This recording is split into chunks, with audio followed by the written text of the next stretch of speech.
Olá, amigos. Estamos aqui mais uma vez para falar das maravilhas do nosso Deus, meditando na palavra do Senhor Jesus Cristo, a Bíblia Sagrada, este livro inerrante, porque tudo que foi previsto e que está escrito na palavra de Deus, algumas coisas já se cumpriram, outras estão se cumprindo, e muitas outras ainda se cumprirão. Mas o que eu quero falar com vocês está aqui em Marcos, em alguns versículos do capítulo 4 de Marcos, que me chama bastante atenção essa parte aqui que Jesus apazigua a tempestade. Eu não quero falar sobre o fato dele apaziguar a tempestade, mas eu quero me deter nesse versículo 35, ele diz assim: naquele dia, sendo já tarde, disse-lhes, passemos para outra margem. E o versículo 36 diz, e eles, deixando a multidão, o levaram consigo, assim como estava no barco, e havia também com ele outros barquinhos. Eu quero me deter nessa parte em que fala que ele estava em uma margem do mar da Galileia. E no versículo 36 nos diz que havia uma multidão. Interessante que Jesus estava rodeado pela multidão, mas de repente Jesus dá uma ordem: passemos para a outra margem, vamos para o outro lado. Às vezes é necessário sair de um lado para ir para o outro. E Jesus diz assim, e eles deixando a multidão. Foi uma coisa de repente, talvez os discípulos não tenham nem entendido. Se Jesus estava ali com a multidão, cuidando da multidão, curando pessoas e tal, possivelmente orando por pessoas, impondo as mãos, e de repente Jesus diz assim, passemos para outra margem. Então eles estavam de um lado do mar da Galileia. Depois, no início do capítulo 5 de Marcos, a gente, quando lê, a gente vê que ele está chegando, e chegaram à outra margem do mar, que é o mar da Galileia, numa cidade chamada Gadara, e lá neste lugar tinha um homem que estava possesso por um espírito maligno há muitos anos. E esse homem, a Bíblia diz que ele andava dia e noite sem parar. Estava sem roupas, ou seja, estava nu, andava pelos sepulcros, andava pelos cemitérios, e o interessante é que a Bíblia diz que ele andava dia e noite. Jesus, do outro lado, estava com a multidão. Mas eu creio que Jesus olhou e viu, do outro lado estão precisando de mim. Na outra margem estão precisando de mim. Na outra cidade estão precisando de mim. E interessante que Jesus saiu de um lugar, deixou uma multidão para se preocupar com uma única pessoa. Eu quero que você saiba que Jesus, ele não nos deixa sozinhos.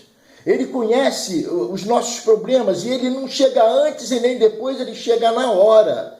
E é isso que você precisa entender. Esse problema, essas coisas que você está passando, ele tem hora para dar vitória. E ele vai te dar vitória, saiba disso. Mas voltando para a inerrante palavra de Deus, a Bíblia diz que assim eles atracaram do outro lado do mar da Galileia. E quando Jesus desceu e botou os pés ali na cidade de Gadara, o versículo 2 do capítulo 5 de Marcos diz, saindo ele do barco, lhe saiu logo ao seu encontro dos sepulcros um homem com um espírito imundo, o qual tinha a sua morada, a sua moradia, ele vivia num lugar era um cemitério, o qual tinha a sua morada nos sepulcros. E nem ainda com cadeias o podiam prender. Tentaram muitas vezes prender esse homem, mas ele tinha uma força descomunal. Porque o versículo 4 diz, porque tendo sido muitas vezes preso com grilhões e cadeias, as cadeias foram por ele feitas em pedaços, e os grilhões em migalhas, e ninguém o podia amansar. Andava sempre, de dia e de noite, clamando pelos montes, pelos sepulcros, ferindo-se com pedras. E quando viu a Jesus, correu e o adorou. adoração falsa, adoração fingida, desse demônio, dessa legião de demônio que estava neste homem. Era tudo falso. E clamando com grande voz, disse: que tenho eu contigo, Jesus, Filho do Deus Altíssimo? Conjuro-te por Deus que não me atormentes. Sabe por que o demônio falou isso? Porque Jesus dizia assim: sai deste homem, espírito imundo, sai deste homem. E depois, pulando lá já para o finalzinho desta passagem, a gente encontra que esses demônios tiveram que obedecer à ordem de Jesus. Não tem como, quando Jesus entra na situação, não tem como evitar o que ele manda fazer. E ele disse: sai desse homem. E eles tiveram que sair. E agora este homem ficou liberto. As pessoas que moravam naquele lugar e que conheciam já aquele homem, quando eles chegaram, encontraram uma situação diferente, porque eles sabiam que o homem caminhava pelos sepulcros dia e noite. E sabiam também que ele andava nu. Agora encontraram o homem vestido, sentado aos pés de Jesus, aleluia, e diferente. Estava liberto, estava curado. Se você está precisando de libertação, Jesus pode te libertar. Creia, crente, você que está ouvindo, tem poder no nome de Jesus. A igreja quase não usa o poder do nome de Jesus. Mas quando você usa a autoridade do nome de Jesus contra qualquer demônio, eles têm que obedecer. Mas o interessante, o lindo dessa história, está em que ele chegou para Jesus, né, no versículo 18, e diz assim, ó: e entrando ele no barco, rogava-lhe o que fora endemoniado que o deixasse estar com ele. Esse homem agora queria estar com Jesus. Jesus entrou no barco para ir embora, porque ele foi lá fazer a obra.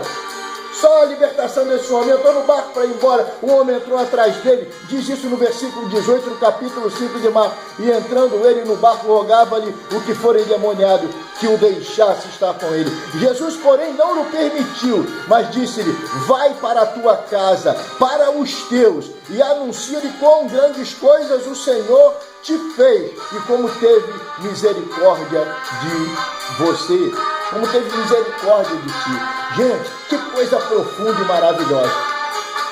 Jesus, em outras palavras, está dizendo para esse homem: você vai voltar para a tua casa, e você vai dar testemunho daquilo que eu fiz por você. Você vai contar para eles. Louvado seja o nome do Senhor. Quanto crente que quando está na luta, está no problema, ele está ali com aquela dificuldade e está dizendo: Jesus, me dá vitória, porque eu vou te dar um culto em ação de graça. Jesus, me dá vitória, porque eu sou tua serva, porque eu sou teu servo. Cadê o culto que você ainda não ofereceu? Prometeu para o Senhor e ainda não fez. Deus diz que é melhor não votar do que votar e não pagar o voto. Ou seja, prometer e não cumprir. Louvado seja o nome do Senhor. Mas eu quero dizer ainda para você uma outra coisa. Jesus disse assim, ó: vai para a tua casa, para os teus. Esse homem tinha uma família. Esse homem tinha pessoas que o amavam, mas ele estava ali dentro do cemitério, escravizado, andando nu, sem parar, dia e noite. Quando tentavam prender, ele tinha a força descomunal, porque não era a força do homem, era a força dos demônios, e ele arrebentava aqueles grilhões, aquelas correntes, com muita facilidade, e ninguém o podia amansar, diz a Bíblia. Ninguém o podia amansar. Mas com a presença de Jesus. Interessante, Jesus, quando pisou na cidade de Gadara, já incomodou o demônio lá no cemitério. Glória a Deus, louvado seja o nome do Senhor. Mas a palavra do Senhor também nos diz que Jesus mandou ele voltar para casa. Volta para casa, louvado seja o nome do Senhor. Se você está afastado, volta para casa. Se você está afastado dos caminhos do Senhor, volta para casa. Se você deixou tua família, volta para casa, é o tempo. Aleluia, louvado seja o nome do Senhor. E Jesus disse para ele assim: e vai e conta para os teus o que te foi feito, a vitória que tu recebeu. Em outras palavras, isso aí quer dizer o seguinte: dá o testemunho. Você tem dado testemunho daquilo que Deus tem feito por você? Você tem contado para outros as vitórias que você tem recebido? Gente, a gente fica calado. São tantas coisas que Deus tem feito em nossas vidas e a gente fica calado, a gente não compartilha com a igreja, a gente não conta para outras pessoas, mesmo que não sejam crentes, contar para eles. Deus pode usar isso para poder libertar vidas, despertar pessoas. Louvado seja o nome do Senhor. Eu fico imaginando a autoridade do nome de Jesus Cristo, a autoridade que ele tem sobre os demônios. Eu fico vendo tudo que ele pode fazer e muitas vezes não faz por causa de nós. Aleluia. Quantas coisas Deus tem feito por você e você não está testemunhando. Quantas bênçãos Deus tem te dado e você não conta estas bênçãos. Aleluia. Eu fico imaginando, irmãos, esse homem que foi liberto, dando um culto e ação de graça na casa dele. Que alegria para os familiares. Você já imaginou? Ninguém pode contar um testemunho com maior perfeição do que a pessoa que o recebe. Você que já recebeu bênção, recebeu vitória, quando você contar, a autenticidade vai ser maior porque você viveu isso. Eu tenho muitos testemunhos para contar daquilo que Deus já fez na minha vida. Aleluia, louvado seja o nome do Senhor. Então, a autenticidade de quem viveu a questão, a vitória, o problema, é muito maior. Você já imaginou Daniel dando um testemunho dele?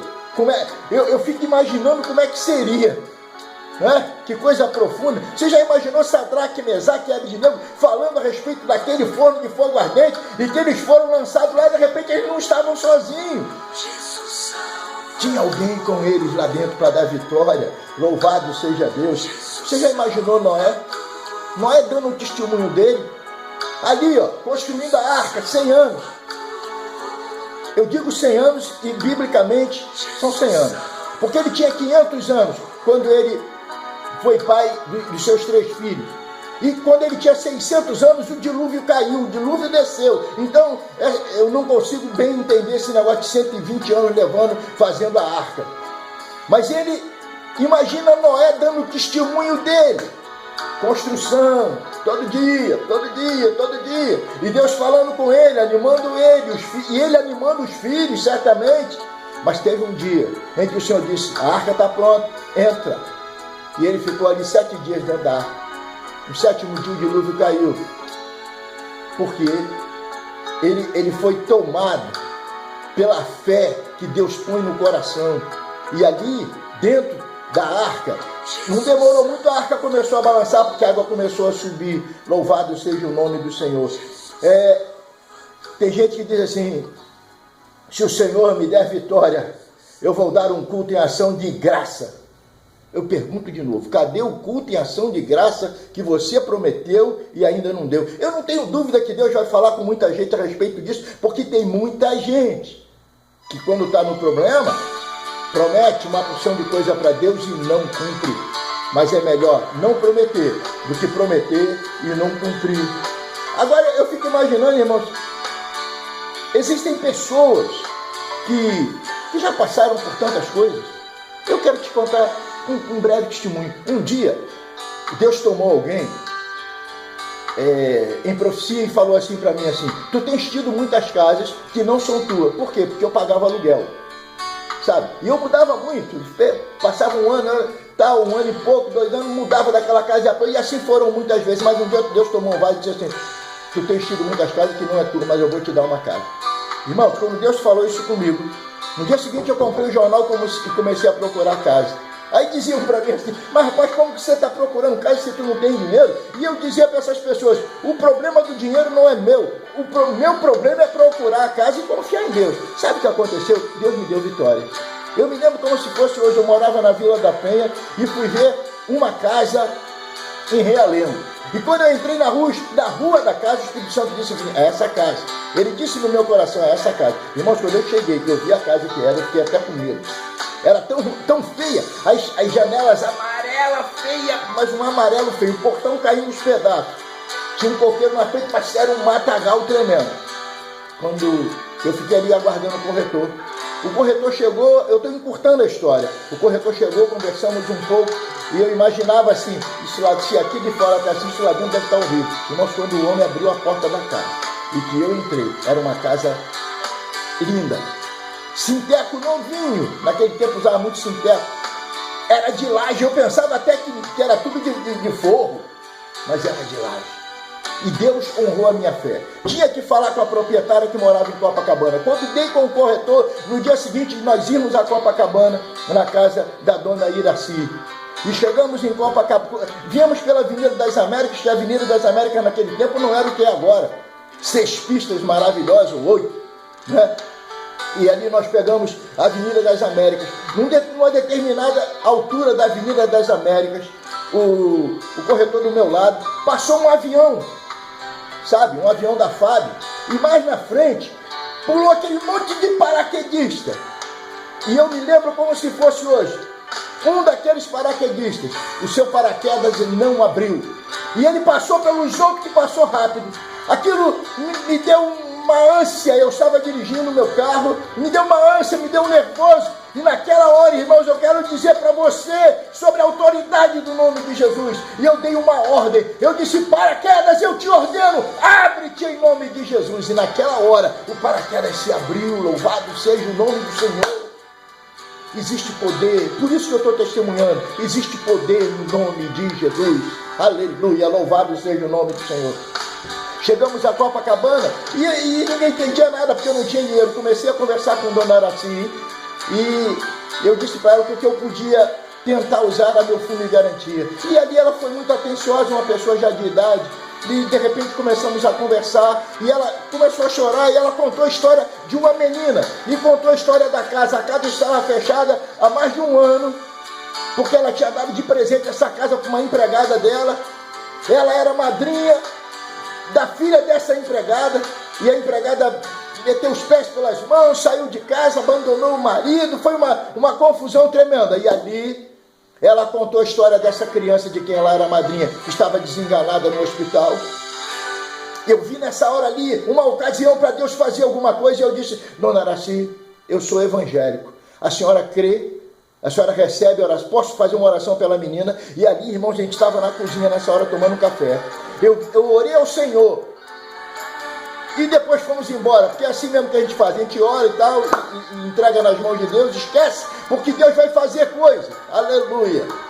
No dia seguinte, eu estava no meu trabalho, Dona Araci ligou chorando e disse: seu Vancler, aconteceu alguma coisa muito grande, porque de tardinha, quando eu fui no hospital para visitar a menina, os médicos estavam sem entender nada, a menina tinha sido curada de repente, louvado seja Deus. Então ela dizia para mim: seu Vancler, eu quero que o senhor apareça aqui, a casa é sua. Irmãos, tive que fazer algumas coisas, né? Pegar uma entrada que era muito irrisória, né? Entregar, que era para o corretor, a comissão do corretor, o resto. A Dona Araci pagou até toda a documentação de transferência da casa para o meu nome e aguardou não sei quanto tempo até que o fundo de garantia fosse liberado. Sabe por quê? Porque eu criei na promessa. Deus falou que ia me dar a casa e eu criei nisso. Eu não sei o que você está esperando de Deus, mas eu quero te dizer que Deus é poderoso para te dar vitória. Conte os teus testemunhos, não fique guardando para você, conta pelo amor de Deus, porque tem coisas que já aconteceram há tanto tempo que você nem lembra mais direito como é que é o testemunho. Mas peça ao Espírito Santo, me ensina a ser grato, me ensina a ser grata. Eu quero dar testemunho daquilo que tu fez. Aqui eu finalizo minha palavra e quero dizer para você que Deus te abençoe. Eu quero dizer para você, se você votou, paga o teu voto. Eu quero dizer para você que Deus tem muitas coisas para fazer na tua vida. E através de você, salvar teus filhos. Não pense que vai ficar dessa maneira porque eles estão lá fora. Não! Você tem promessa. Lembra que um dia eles foram apresentados na igreja.